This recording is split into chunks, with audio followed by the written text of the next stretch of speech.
Regina Jackson, president of the East Oakland Youth Development Center, and her team of students never cease to amaze us with the work they're doing in Oakland and abroad.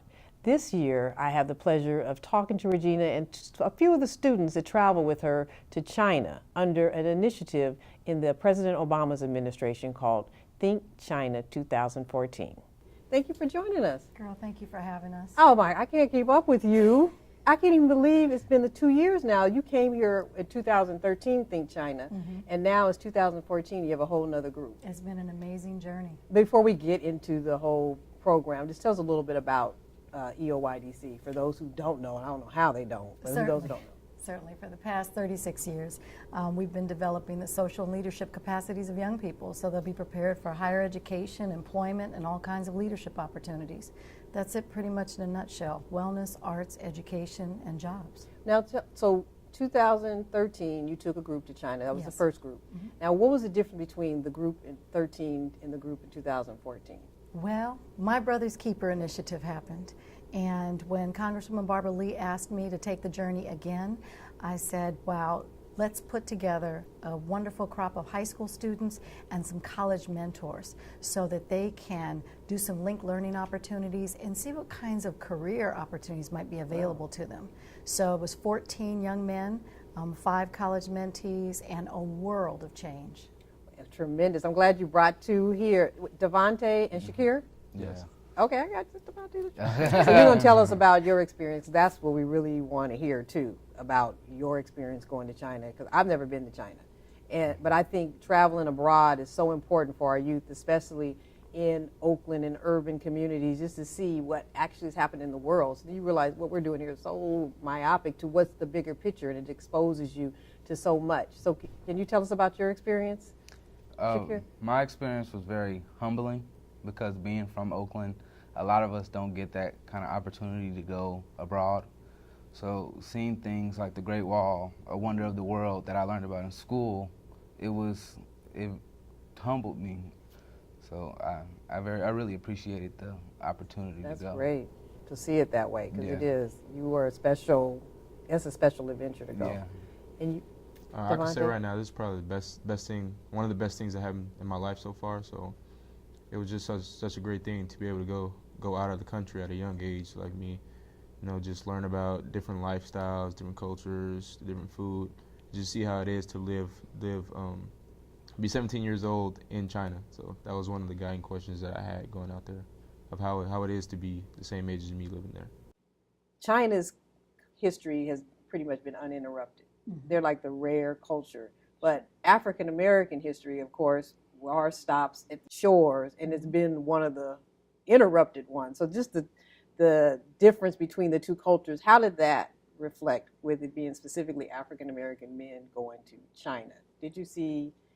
There were some interesting synergies. I mean, you know, the young people, they don't have the benefit of genealogical tracing. Some of them can't trace back further than their grandparents. Oh, not So- on the African American side? Yes, All right. on the African American side. And what I didn't want to do was to have them get over there and feel somehow inferior because they didn't have that vast history. So that's why we did a lot of pre-travel leadership training.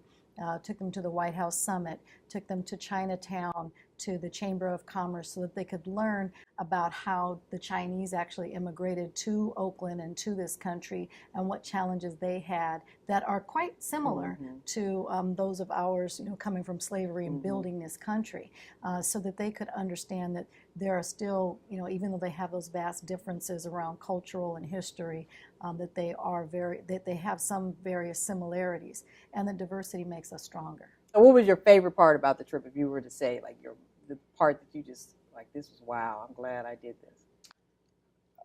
this? It would have to be a tie. Okay. A tie. I understand. That's hard for me to pick the one, too. I would say it would be a tie between the Mandarin lectures, because I would love to learn different languages, and then I would say it would be going to the Great Wall, because since I learned it in school, I can always go back and tell people, like, I've been there. I've been there, right? That's pretty cool. Yeah. So you had a lecture actually in Mandarin? Yes. Like the whole class they were speaking Yes. in Mandarin? Well, yes. Okay, well, we'll come back to that. And what was your Also, life-changing experience? Well, I'll say my favorite part was being able to play basketball against the Beijing Foreign Studies University students. So we're playing against the college students. So this is my favorite part because, I'm a big basketball fan. So being able to play against someone and have to communicate in them without through language was a good thing for us. So we got to play against them first, then play with them. So it was a big bond Oh, it between. was a nice bonding Yeah, moment, huh? even though we couldn't even talk to them, we still bonded through the game of basketball. So that was a good thing for me. Oh, because they didn't speak English and you No. didn't speak Mandarin, No. but the basketball brought you all Yeah, together. we all Nice. communicated. Well, let me ask you this before we close: is that what kind of career opportunities did you find in the trip for the students? We looked at a lot of STEM careers, Mm. so sustainable energy, renewable energy. We also looked at things like, Port of Oakland. What kinds of things do you do when you travel? So transportation, there were so many different options for them.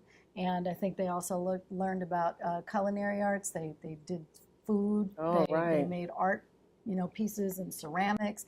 They were learning a microcosm of a lot of different careers. Mhm. And because they did it together, some less artsy than others, it brought out a confidence in each other. And like Right. you said, the community development was also very important. A lot Oh. of late night lectures. Right. Nice. Congratulations. Thank you. Thank you. Thank you. Thank Thank you. you. Good. You've been watching Spotlight with Shonda Scott. Today our spotlight was on Regina Jackson, who is president of the EOYDC, and her team that traveled youth from Oakland Unified School District from Oakland to China in Think China 2014. Look for them as they continue to lead us in Oakland and the world. Thank you for joining us. Wo Xiao, Shakir, Wo Xin Carmina, Wo Xin Megoran, Wa Ai Chi. And that basically means my name is Shakir Carmina. I'm American and I love chicken. Okay, that was a good one. Mine is Wo Zhao Devontae, Wo Jing Morris, and Wo Zhao Wu Lin. That's basically saying my name is Devontae Morris and I live in Oakland.